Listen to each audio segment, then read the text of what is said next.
Hello everybody and welcome to this week's edition of Ask Ron. I'm back. Woo! Alright, so our first question is from Sharon Chappelle. She says, I'm having difficulty with this.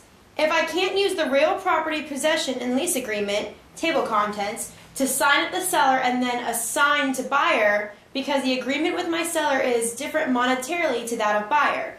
Seller price $300,000, no equity, $1,500 mortgage payment because new home, and taxes in a year will make monthly payment $2,000. Sharon, I actually answered this question on last week's session. You might want to go back and review it. But you can use the same agreement if you are assigning it.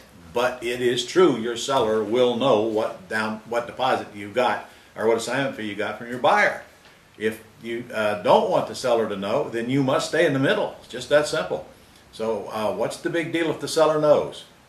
Fully disclose. Trust me, it's a lot easier to do business that way. So you're either going to stay in it and the seller doesn't find out, or you're going to not stay in it and the seller must find out. Those are your choices. All right, next question is from Dean Pittman. When receiving non-refundable option money, whatever the amount is, does any of that money come off the purchase price once they exercise their option?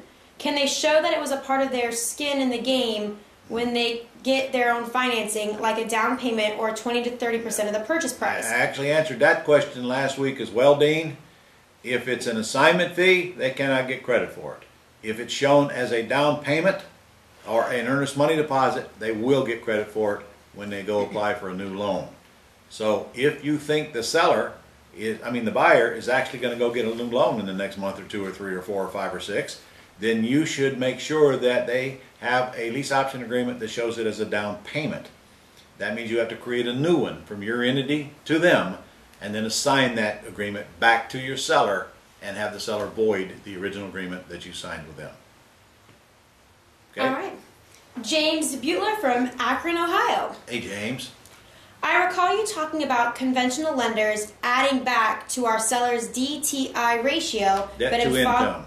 Okay. But I'm foggy on the details. All right. When our seller goes to qualify for conventional financing on their next home, one type of our purchasing would be added back, 75%, the other 100%. Stop. I'll answer it simply. All right.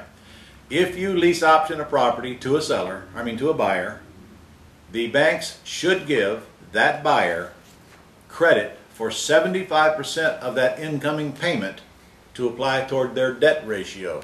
So in other words, if you're collecting $1,000 a month, the lender will give the buyer credit for $750 a month.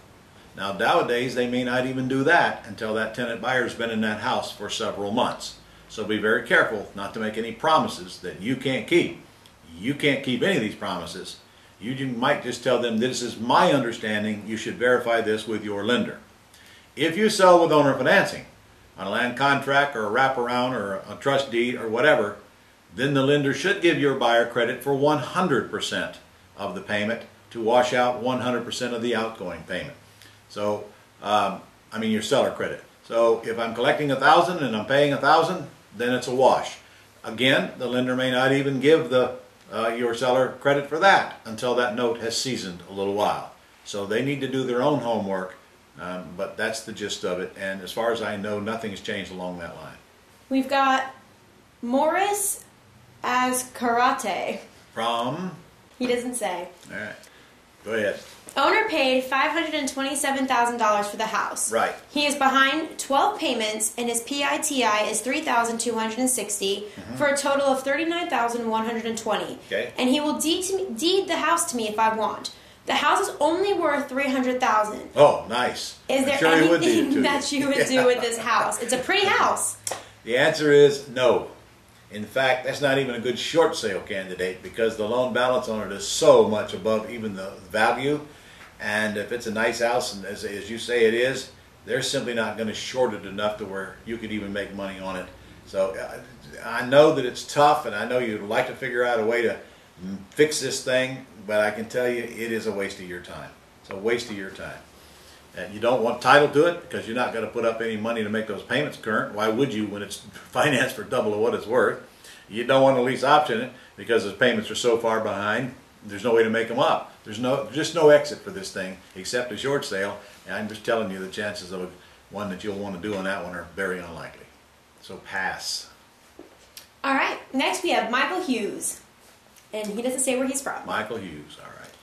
In the real property possession and lease agreement for an axe deal, Exhibit A, Part D, rent says the current monthly rent is blank and will increase or decrease to equal the amount on the underlying loan for the term of the lease. Right. The payments on most loans do not change as they are being paid off. Why does this one? Well, the payment might not change, but the taxes and insurance most certainly will change. So if the taxes and insurance that are being escrowed goes up, then the rent will go up accordingly. That's put in there to protect the seller. Okay. Another one from Michael. And the control of the ownership manual on page 142, titled Lease Purchase Agreement, in the Agreements to Sale section, it says, don't mention the option agreement in the lease purchase agreement. However, in the file downloaded from the Gold Club named Lease Option, which is the agreement referenced, it mentions the option agreement 3 times. It does. What's up with that? It does. And actually, I'm having those amended right now as we speak. And frankly, it's never created a problem for me in the past, but you are correct, and congratulations for catching that, because that is going to get removed out of that lease agreement. I don't want the lease agreement to refer to the option, but I do want the option agreement to clearly state that if the lease agreement is void, so is the option. So being fixed shortly and will be posted, and you will be notified. By the way, folks, you need to go take a look now, because you will find some new checklists posted on your website. It should be up there by now. These are checklists for buying and selling. There's a checklist for buying and selling any kind of a deal, and it's a document checklist. In other words, this thing is for your file folder. So you stick this in your file folder, and here's the list of documents you get before you close and after you close to buy, and then before you close and after you close to sell. And then there's the administrative duties, or the task list, on the right side of that same page. So I created these to use right here in our own business, so they're posted there for you. They're under the resources. You'll find them under the checklist, and from there I think they're pretty self-explanatory. Make note, March 13th, I'm going to be doing a big Axe webinar, a 5-hour Axe webinar, and if you haven't gotten the email by now, you'll be getting it shortly. It's a 5-hour webinar that I'm going to do live, simulcasted, so you have to be available from 10:30 to 3:30 that day, March 13th. It's not going to be recorded, so please put that in your calendar right now, and we'll get you registered pretty soon. All right, see you next week. Hold on, I still have one more question. Oh, sorry. Okay, our very last question is from Court Robertson. Hey, Court. Now that the Dodd-Frank rules have set in, which agreement should we be using to do seller financing? Same agreement you always use, Court. Nothing has changed as far as the agreements goes. You just have to be up to date on the new Dodd-Frank rules. Can't put a balloon in there. Can't have a adjustable rate loan in there for the first 5 years. Got to qualify your buyer a little bit better. Make sure they can afford the house and throw some stuff in the file. That's the long and the short of it. But the agreements are the exact same agreements you always use. Nothing has changed. All right, so we're done for this week now. Now we'll see you next week.